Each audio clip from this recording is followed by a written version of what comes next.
అన్న. నమస్తే అన్న. ఏంటన్నా ప్రస్తుతం ఆంధ్ర రాష్ట్రానికి సంబంధించి ఈ తల్లికి వందనం ఏదైతే ఉందో ఆ ప్రోగ్రాం కూడా జరిగినట్టుంది. మరి అంతేకాకుండా ఆయన 14లో చెప్పిన మాటలు కూడా ఒకసారి మనం గుర్తు చేసుకుంటే మంచిగా ఉంటుంది. ఆయన అప్పుడేం చెప్తున్నారు, ఇప్పుడేం చెప్తున్నారు? అప్పుడు కూడా బీజేపీ ప్రభుత్వంతో కలిసి ఉన్న చంద్రబాబు నాయుడు గారు 2014లో నాకు రాజకీయ జీవితం ఉంది, 40 సంవత్సరాలు నాకు ఇండస్ట్రీ ఉంది నాకు అని చెప్పి అప్పుడు ఒక స్లోగన్ ఇచ్చారు. ఆ స్లోగన్ మీకు గుర్తు చేస్తున్నాను.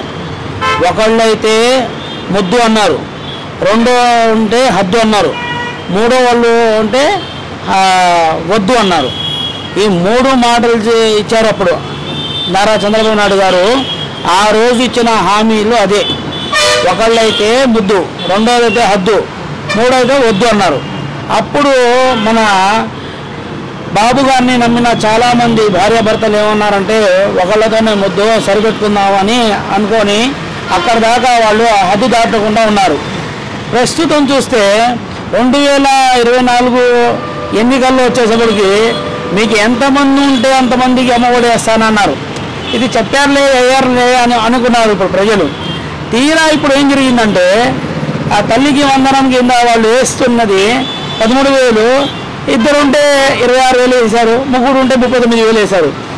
ఎవడైతే అప్పుడు 2014లో ఈ స్లోగన్ విని హద్దులు దాటకుండా ఉన్నారో ఇప్పుడు వాళ్ళు అనుకుంటున్నారు బాబు గారు మాట విని ఆ రోజు మేము హద్దు దాటలేదు, ఈ రోజు మేము పశ్చాత్తాపడుతున్నామే అని వాళ్ళు బాధపడుతున్నారు. మరి వస్తున్నాయా ఆయన చెప్పినట్టుగానే?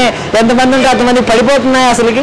మన ఆంధ్ర రాష్ట్రంలో ఉన్న మన మైనార్టీలు కానివ్వండి, ఓబీసీలు కానివ్వండి, ఎస్సీ ఎస్టీలు కానివ్వండి,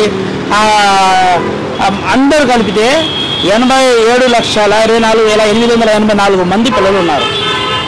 ప్రస్తుతము వాళ్ళు వేస్తానన్న పిల్లలు ఎంతమందికి వేస్తానన్నారంటే 67 లక్షల మందికి, 42,000 మందికి, దాదాపు 164 మందికి వేస్తానన్నారు.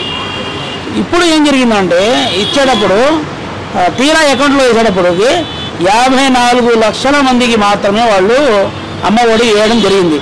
చాలామంది మధ్యతరగతి వాళ్ళకి చాలామందికి అన్యాయం జరిగింది.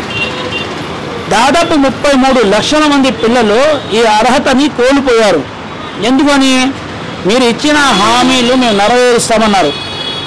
ఆ నెరవేరుస్తామని చెప్పారు కానీ అందరూ ఆశపడి బ్యాంకులు సచివాలయాల దగ్గర బారులు తీరారు మనుషులు, మీరు అకౌంట్లో వేసినారని. ఎంతోమంది నిస్సాయతగా ముఖం చిన్నబుచ్చుకొని ఇంటికి వెళ్తున్నారు.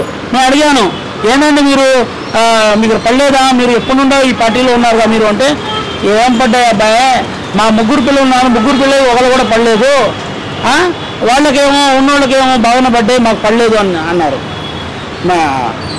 మన మండలిలో లోకేష్ గారు ఏం చెప్పారు, మేము రోడ్డు మీద వేస్తున్నాము, అంతా చూస్తాము, చూసి ఉన్న అర్హత ఉన్న ప్రతి తల్లిదండ్రులకి మేము అకౌంట్లో డబ్బులు వేస్తామన్నారు.